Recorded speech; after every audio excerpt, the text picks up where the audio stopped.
Switching gears a little bit to education now. From Mississippi to Malaysia, a mold-breaking model is helping kids learn to think. Deseret News education reporter Eric Schultzke joins us now to explain. When these schools, for example, in Mississippi were destroyed, kids still were able to come in and do really well on year-end tests, you say, because they didn't rely on the buildings and the textbooks. They knew how to think. How does this work?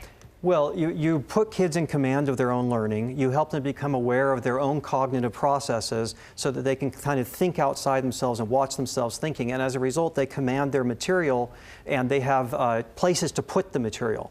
So instead of trying to memorize things, they're owning it. We've got this visual. Walk us through how this is a thinking school project.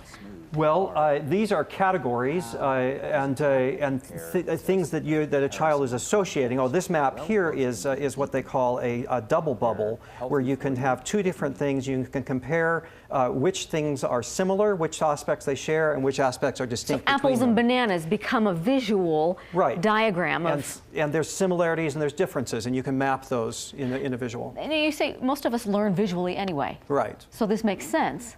Yes, most of us think visually. And one of the beautiful things about this is that people who don't necessarily think in text, that's a foreign language to a lot of students. So you'll have very young students who could actually become confident thinkers because they're introduced to a natural medium instead of trying to do something that is artificial to them at an early age. So how does a school become a thinking school? Well, there are people who help them walk through that. There are people who have developed the concepts. A thinking school involves more than just the maps. It also involves certain things like dispositions and attitudes toward learning. There's 16 habits of the mind that a lot of schools use, and there's also other material they use. But the bottom line is you want a school that is where it's integrated throughout. It takes a decade. When I've looked at case after case of this going back 20 years, and in each case they say, you've got to change everybody's thinking, you've got to persuade the parents, you've got to convert all the teachers. In some cases it takes turnover before you get all the teachers on board.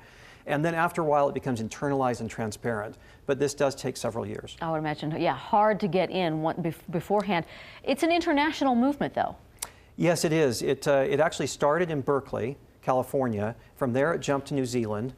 Some of the innovations that occurred there were picked up in the United Kingdom, and then Malaysia just recently picked up from there, and they're also expanding to Ethiopia quite aggressively right now, so it is international. Makes sense in some of those countries where, again, you can't rely on a lot of technology, a lot of expensive resources. That's other true. than how you think. That's true. And in Malaysia, they had a particular problem because they had a very hardened culture of rote learning.